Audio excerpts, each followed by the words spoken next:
Assalamu alaikum, class 9. How are you? Fine, alhamdulillah.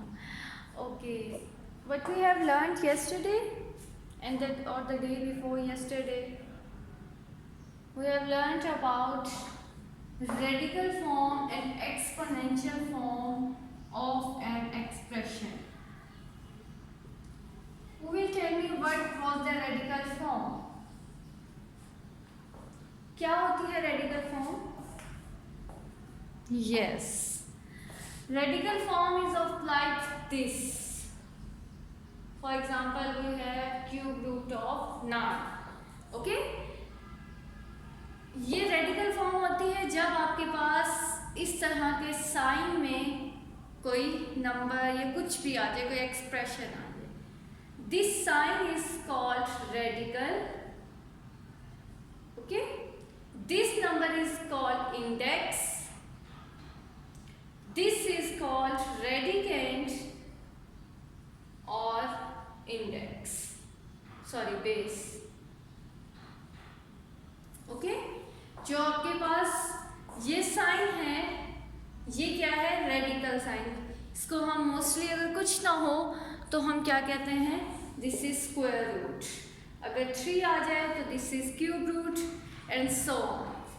Okay, जो square root या जो भी रेडिकल साइन के अंदर होगा that is your base. Okay, और दिस विल टेल मी कि ये क्या है, स्क्वायर रूट है, क्यूब रूट है, या फिर हमने इसकी बात 4 लेनी है, 5 लेनी है, etcetera. Is it clear? Next is exponential form. Exponential form is like आपने इसको पावर की फॉर्म में लिखना है. ओके, फॉर एग्जाम्पल अगर हम इसी को लें तो exponential form of this is 9 raise to power 1/3. जो बेस है आपकी वो बेस ही रहेगी.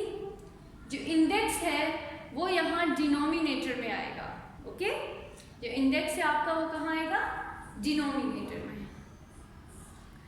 सो उसके बाद हमने कुछ प्रॉपर्टीज भी देखी थी, लाइक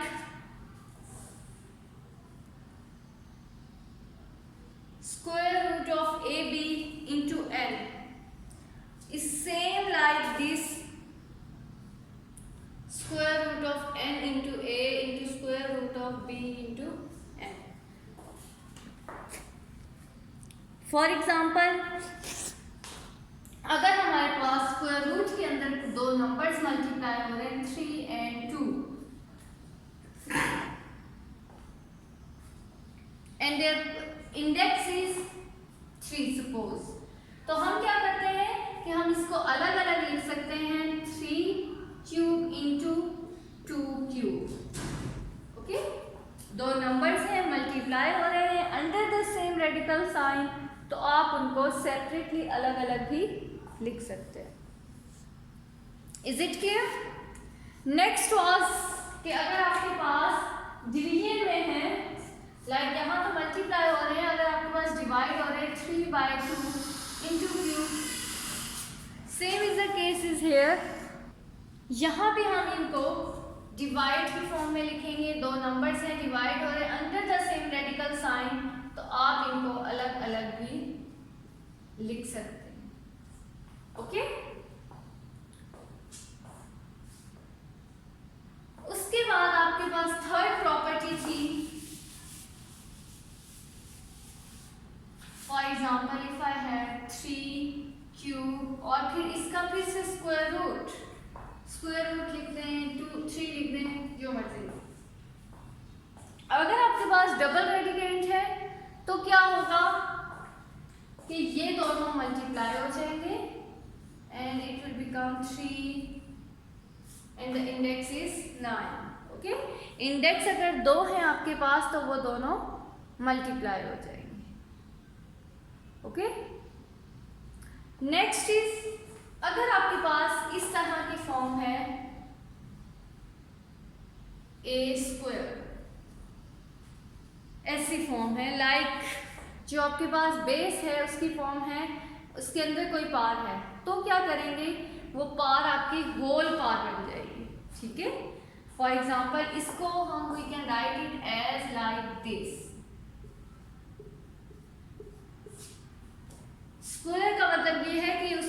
पावर बन जाएगी। Is it clear? ओके। और अगर ये दोनों सेम होंगी, लाइक यहाँ भी 2 है हमारे पास और यहाँ भी 2 है, तो फिर ये सिंपल 1 बन जाएगा क्योंकि 2/2 और ये कटिंग होके 1 आ जाएगा, तो सिंपल A होगा। These were the properties of radicals. Today we learn some laws of exponents. Okay? Radicals की properties हमने पढ़ ली है। Now today we learn some laws of exponents.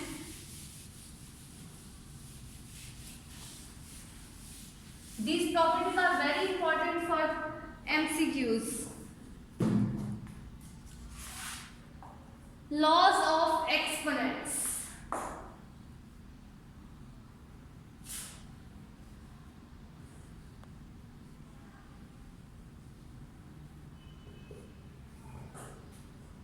जी, लॉज ऑफ एक्सपोनेंट्स को हमने किस तरह से डिफाइन करना है, one by one I explain. अब यहाँ जो भी बात होगी A, B and they are real numbers and और उनकी पार्ट्स जब हम लेंगे N, M and they are also real numbers. Okay,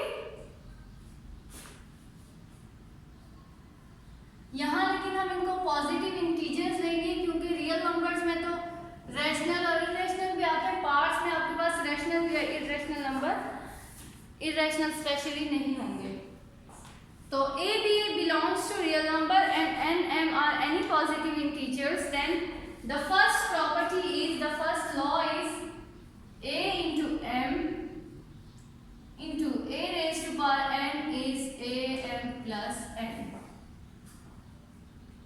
ये आपके पास फर्स्ट लॉ है, इसका मतलब क्या है, A raised to power n।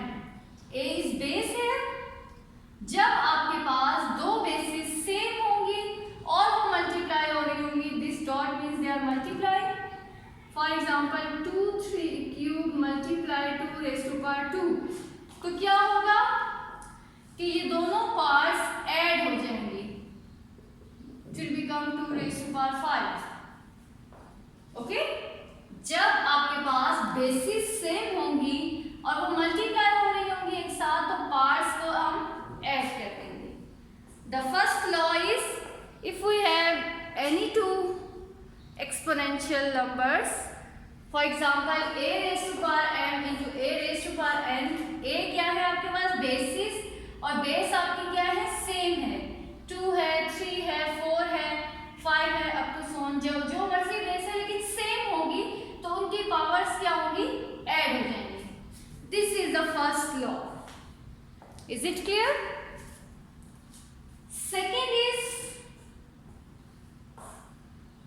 Same, अगर आपके पास यहां तो मल्टीप्लाई हो रहे हैं, अगर आपके पास 2 raised to power 3 over 3 raised to power, नहीं इस तरह से नहीं, आपको पहले मैं जनरली बता दूं, a raised to power m over a raised to power n is equal to a raised to power m minus n। अगर दो नंबर्स हैं और वो बेसिस उनकी सेम है, यहाँ भी बेसिस सेम थी, यहाँ भी सेम है, वहाँ मल्टीप्लाई हो रहे हैं तो आगे जाके ऐड हो जाते हैं, यहाँ डिवाइड हो रहे हैं तो वो क्या हो जाएंगे, सब्ट्रैक्ट हो जाएंगे। For example if I have 2 raised to power 3 over 2 raised to power square, basis are same, so आपकी पावर्स क्या होंगी, सब्ट्रैक्ट हो जाएंगी, 3 minus 2। Is it okay? The next law is a raised to power m into n। This is very simple कि अगर आपके पास power के ऊपर पावर हो तो वो दोनों मल्टीप्लाई हो जाएंगे, 3 into 2 इस तरह से हो तो वो क्या हो जाएंगे, मल्टीप्लाई हो जाएंगे, 3 into 2 टाइम्स 6 बन जाएगा। ओके, पावर के ऊपर पावर हो तो वो क्या हो जाती है, मल्टीप्लाई हो जाती है। नेक्स्ट, ये सब हमने रेडिकल्स के लिए भी पढ़ी थी properties. Fourth property is if we have a b raised to power n, वहां क्या था, स्क्वायर रूट में अगर आपके पास पावर हो तो वो अलग अलग रेडिकल के साथ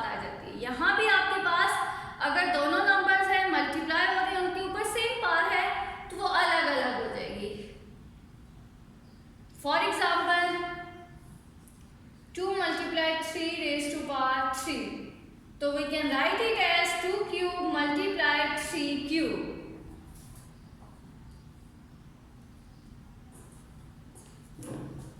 इसी तरह यहाँ मल्टीप्लाई में है, अब इसी को डिवाइड में भी आप देखें, अगर आपके पास a ओवर b n है तो वो भी क्या हो जाएगी, अलग अलग आ जाएगी डिवाइड में. नेक्स्ट इज किसी भी चीज की पावर अगर 0 आ जाए, किसी चीज की पावर अगर आपके पास 0 आ जाए तो वो क्या हो जाता है, 1. a raised to power 0 is 1.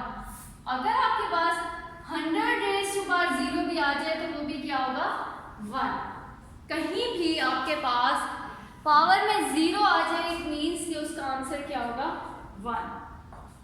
The next is अगर आपके पास नेगेटिव पावर आ जाए तो आप उसका रेसिप्रोकल ले लेते हैं, 1 ओवर a, बेस नीचे चली गई और ये minus n will become now plus n. Negative में आ जाएगी तो हम क्या करेंगे, will take reciprocal. So these were the laws of exponents. Now will see the application of these laws. Okay, so I am going to solve some examples on the board. Okay, these are examples. I'll solve them according to the laws of exponent. So the first step will be x raised to power minus 2, x raised to power minus 3, y raised to power 7.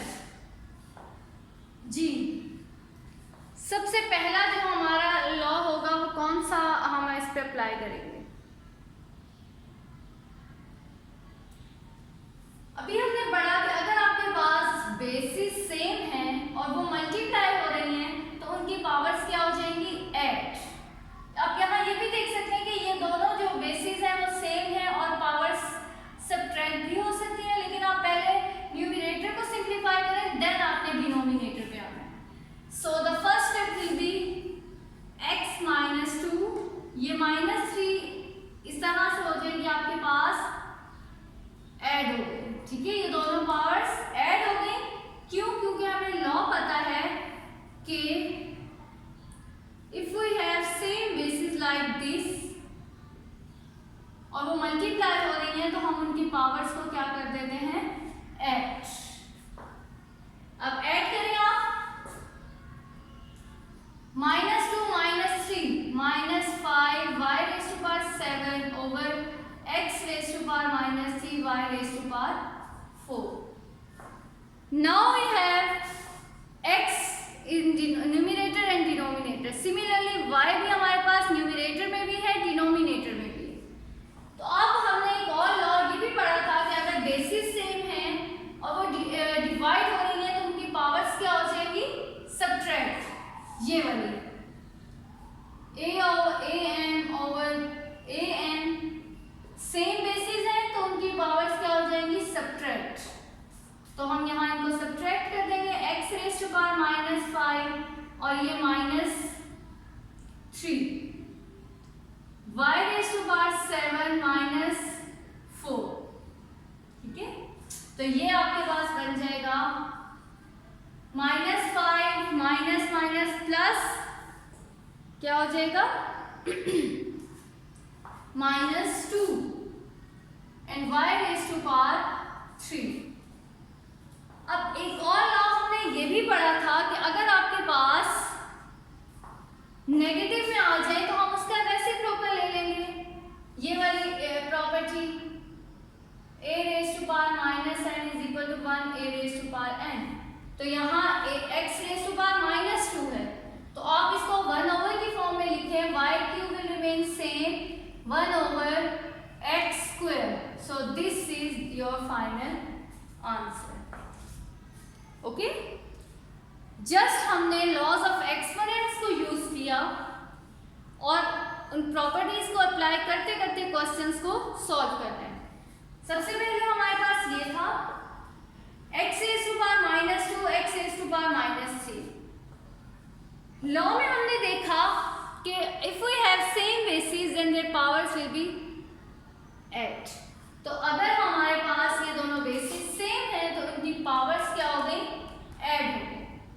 उसके बाद हमने देखा कि ये दोनों divide हो रहे हैं और डिवाइड में भी बेसिस सेम है तो पावर्स क्या हो जाएंगी, माइनस हो जाएंगी। x की पावर्स x वाले के साथ माइनस होंगी, y वाले की y वाले के साथ। थर्ड में हमारे पास था कि अगर आपके पास नेगेटिव नंबर आ जाए तो हम उसका रेसिप्रोकल लेते हैं और उसको पॉजिटिव में चेंज कर देते हैं। Now see this example, 4a cube b raised to power 0 over 9 a raised to power minus 5 और होल में आपके पास है -2। सबसे पहले तो हमने ये देखा कि किसी भी चीज की पावर 0 जो होती है वो क्या होता है, 1। 4a cube into 1 over 9a raised to power -5 whole -2। 4/9 तो आपके पास नंबर्स हैं, इनको तो छोड़ देना। हमने तो बेसिस को ऐड सब्ट्रैक्ट उन पे ऑपरेशंस को करना है। यहाँ हमारे पास बेसिस सेम है और पावर डिवाइड हो रही है तो पावर्स क्या हो जाएंगी, सब्ट्रैक्ट 3 माइनस इंटू -5 और होल -2। ठीक है, a3 over a5 ये दोनों डिवाइड हो रहे हैं तो ये वाली प्रॉपर्टी हमने इस पे अप्लाई की है। 4/9 a raised to power 3 plus 5 8 -2 ये आ गया हमारे पास 4a8 over 9 -2। अब हमने ये भी पढ़ा था कि जब आपके पास नेगेटिव पावर हो तो हम उसका क्या करेंगे, रेसिप्रोकल ले लेंगे। रेसिप्रोकल का मतलब क्या होता है कि पावर हो जाती है, साइन चेंज हो जाता है और आपके पास न्यूमरेटर डिनोमिनेटर बन जाता है, डिनोमिनेटर आपका न्यूमरेटर बन जाता है। सो टेक द रेसिप्रोकल, हम जब इसका रेसिप्रोकल लेंगे तो ये हो जाएगा 9 over 4a raised to power 8 और ये -2 क्या बन जाएगा, +2।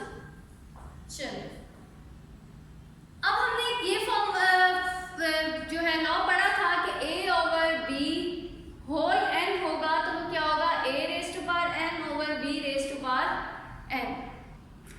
सो अब ये पावर जो है ये अलग अलग दोनों पे आ जाएगी, 9 square over 4a8 whole square. ये कौन सा लॉ अप्लाई किया, ये वाला, कि पावर जो है वो न्यूमरेटर और डिनोमिनेटर दोनों पे अलग अलग अप्लाई हो जाएगी। Okay, 9 square is 81, 4 square is 16 and a raised to power 8 2 times 16। अब ये नहीं करना कि 8 के साथ 2 को मल्टीप्लाई कर दिया, 4 को एज इट इज छोड़ दिया। जितने भी आपके पास अंदर नंबर्स हैं उन सब की पावर्स आएंगी। ओके, ये भी हमने पढ़ा था, a b whole n is equal to a raised to power n b raised to power n, अलग अलग दोनों के ऊपर पावर्स आएंगी। सो ये बन गया हमारे पास 81 over 16 a raised to power 16 and this is the simplification of the given expression. Okay, so this is how you can apply laws of exponents to the given expressions. So students, now your homework is to do exercise 2.4 question number 1 part number 1 2 and 3। ये first 3 parts आपने खुद से solve करने हैं, part 4 और next जो है वो मैं आप लोगों को खुद से एक्सप्लेन कर दूँगी। ओके, लॉज ऑफ एक्सपोनेंट्स को आपने अच्छे से पढ़ना है पहले, उसके बाद आपने क्या करना है, इन एग्जाम्पल्स को अच्छे से समझना है, बार बार इस वीडियो को देखना है ताकि एग्जाम्पल्स में सब कॉन्सेप्ट्स क्लियर हो, and then do homework of exercise 2.4 question number 1 part number 1 2 and 3। rest of the parts we will do in the next class inshallah। okay, thank you students, Allah Hafiz।